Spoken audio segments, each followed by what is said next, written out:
So guys, आप सभी का आपके अपने YouTube channel KR exam warrior में आप सभी का स्वागत। साथियों, आज अपन लोग बात करेंगे RPSC सेकंड ग्रेड भर्ती परीक्षा 2025 की जो हुई थी आपकी, उसमें सोशियोलॉजी जो सा आपका सब्जेक्ट है यानी समाजशास्त्र, उसमें आपके 18-19 प्रश्न आते हैं। तो कौन सी पुस्तक का योगदान सबसे अच्छा रहा, क्योंकि अब आपकी जो 2026 में परीक्षा होने वाली है, उस परीक्षा की जो तैयारी कर रहे हैं विद्यार्थी, उनके मन में यह कन्फ्यूज़न है कि कौन सी पुस्तक पढ़ें जो हमें सफलता दिला सके।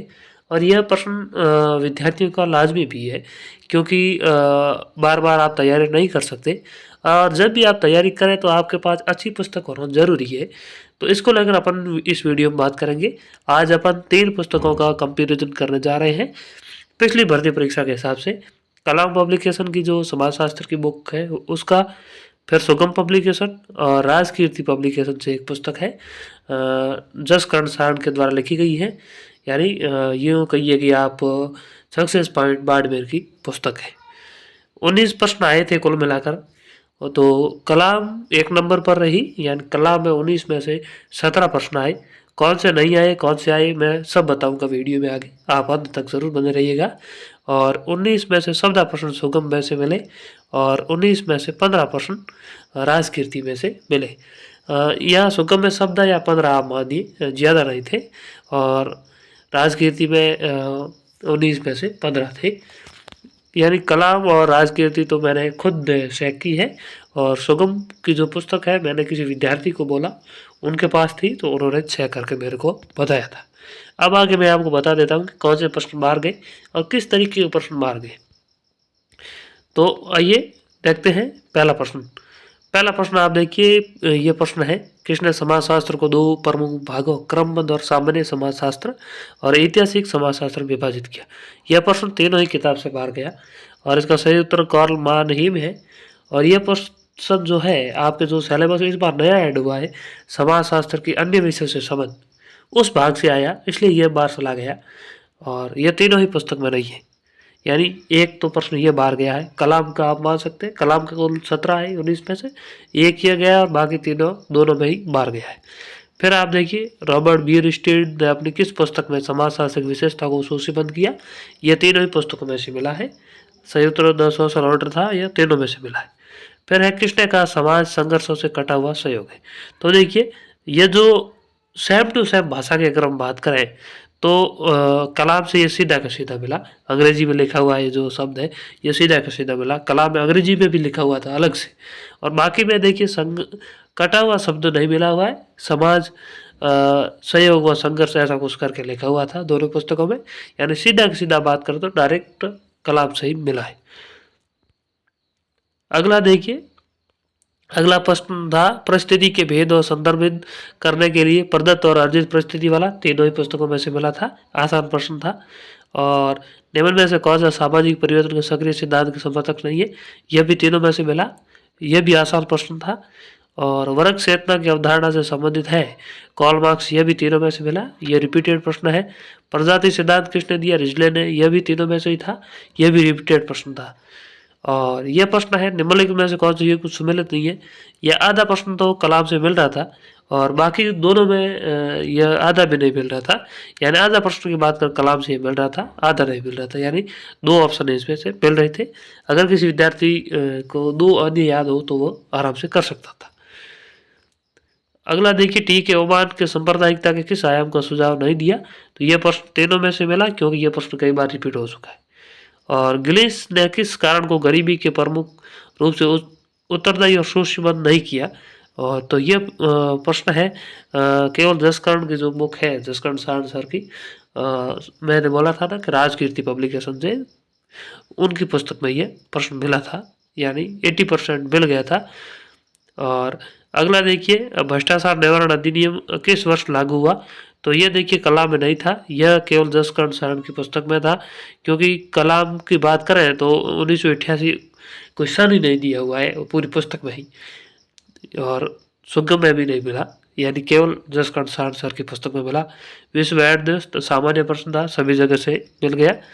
और ये प्रश्न है, जाति को समाप्त करने के लिए अंतरजातीय विवाह को अधिक लोकप्रिय किसने बनाया? यह प्रश्न तीनों ही पुस्तकों में से मिला था। अगला देखिए, किस आश्रम में देव ऋण, ऋषि ऋण, पितर ऋण? आसान प्रश्न, तीनों में से ही मिल गया। अगला देखिए, कृष्ण का धर्म क्रिया का एक तरीका और साथ ही विश्वासों की व्यवस्था भी है। धर्म एक समाजशास्त्री घटना के साथ व्यक्तिगत अनुभव भी है। तो सही उत्तर इसका मेलिनोवस्की है और एक केवल कलाम की पुस्तक में मिला। कलाम की पुस्तक में हूबहू परिभाषा मिली है। बाकी में अगर कोई बता रहा है तो उसमें हूबहू परिभाषा नहीं है, एक दो शब्द ही है और एक दो शब्द से परिभाषा सही नहीं होती है। अगला देखिए, पीएन प्रभु के अनुसार ये प्रश्न था, ये तीनों में से मिला क्योंकि डायरेक्ट तो किसी में नहीं था, कलाम में जरूर लिखा हुआ था पीएन प्रभु के अनुसार, बाकी में डायरेक्ट तो नहीं था, लेकिन धर्म अर्थ काम और इसका जब मतलब निकालते हैं तो वो आराम से प्रश्न हो रहा था। अगला था कि स्वर्ण को द्विज में नहीं माना गया, तो ये तीनों में से ही मिला था। अगला प्रश्न था, परिवार बच्चों की उत्पत्ति और पालन पोषण की व्यवस्था करने हेतु पर्याप्त रूप से निश्चित और स्थायी यौन संबंधों की परिभाषा, यह केवल कलाम से मिला। कलाम से मैकई और पेज की परिभाषा हूबहू परिभाषा मिली, बाकी में हूबहू नहीं थी।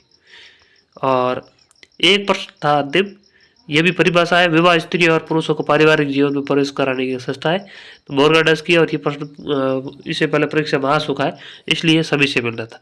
तो कुल मिलाकर बात करें, जो परिभाषाओं वाले प्रश्न थे वो कला में ज़्यादा मिले, बाकी वालों में परिभाषा वाले प्रश्न बाहर जा रहे हैं। बाकी सब मैटर तीनों में एक समान है, लेकिन परिभाषा का प्रश्न बाहर जा रहा है। तो अपन बात करें, अगर आपको 1 नंबर प्राथमिकता किसी पुस्तक को देनी है तो आप कलाम पढ़िएगा। और कलाम अभी मार्केट में आपके लिए नई उपलब्ध तो नहीं है, लेकिन अगर किसी साथी के पास पुरानी पुस्तक है तो आप वही पढ़ते रहिएगा। अगर आपको कुछ नया लगे तो उसी पुस्तक में आप ऐड कर दीजिए। बाकी जो आपके 2-3 टॉपिक नए जुड़े हैं वो आप अलग से कहीं से किसी अन्य पुस्तक से सहारा लेकर उसमें ऐड कर लीजिएगा। नई पुस्तक लाने की कोई ज़रूरत नहीं है अगर आपके पास कलाम की पहले से ही है तो। और अगर आप सुगम पढ़ रहे हैं और आपके पास सुगम पुरानी है तो नई वाली सुगम अब निकल गई है। मैं प्रयास करूँगा पुस्तक देखने के बाद रिव्यू करने का। अगर मेरे को लगा कि कलाम को टक्कर दे रही है तो मैं आपको बोल दूँगा, आप खरीद सकते हैं। और राजकीर्ति पब्लिकेशन का रिव्यू अपने इसी यूट्यूब चैनल पे आ चुका है, आप देख सकते हैं। पिछली बुक के मुकाबले इस बार काफ़ी अच्छी पुस्तक इन्होंने लिखने का प्रयास किया है, तो कलाम को टक्कर दे सकती है। लेकिन पहली प्राथमिकता मेरी हमेशा ही कलाम को रहेगी। बाकी आपकी इच्छा है आप कौन सी पुस्तक पढ़ें। मेरे अनुसार अगर आप मेरी कहना मानोगे और मेरे को फॉलो करोगे तो आप कलाम पढ़िएगा।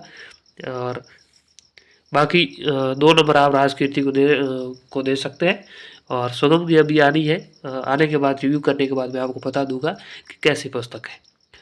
तो कुल मिलाकर यही है। और 19 प्रश्न आते हैं। अब धीरे धीरे हो सकता है आने वाली परीक्षा में आपके और भी टफ प्रश्न आए। टफ प्रश्न बनाने का एक ही है कि परिभाषा ज़्यादा आएगी। 4 कम से कम 4 परिभाषा आपको परीक्षा में देखने को मिलेगी। 4 में से कम आप 3 तो सही करें, तब आप अच्छी लीड में रहोगे। और 3 परिभाषाएं सही करने के लिए अच्छी पुस्तक होना भी ज़रूरी है। तो धन्यवाद साथियों। और भी अगर आपको लगे कि किसी पुस्तक का रिव्यू करना है तो आप हमें कमेंट बॉक्स में कमेंट कर दीजिएगा। प्रयास करूँगा कि कैसे पुस्तक उपलब्ध करके आपको रिव्यू के माध्यम से सही तरीके से बता सकूं। मेरा यही प्रयास है कि विद्यार्थियों के पास सही किताब आए, जिससे कि उसे बार बार धोखा न हो और पहले प्रयास में उसे सफलता मिले। क्योंकि कई सारे विद्यार्थी सिलेक्शन नहीं होने का एक ही कारण है कि वे सही किताबें सेलेक्ट नहीं कर पाते हैं। जो भी बाज़ार में ज़्यादा प्रसारित की जाती है उनको पढ़ लेते हैं, और जब परीक्षा में जाते हैं तो प्रश्न नहीं मिलते हैं और वे विफल हो जाते हैं। तो मेरा प्रयास यही है कि आपको अच्छी पुस्तकें के बारे में जानकारी दूँ। बाकी अपना कोई प्रमोशन वगैरह नहीं है। तो धन्यवाद साथियों, मिलेंगे अगली वीडियो में, तब तक के लिए धन्यवाद।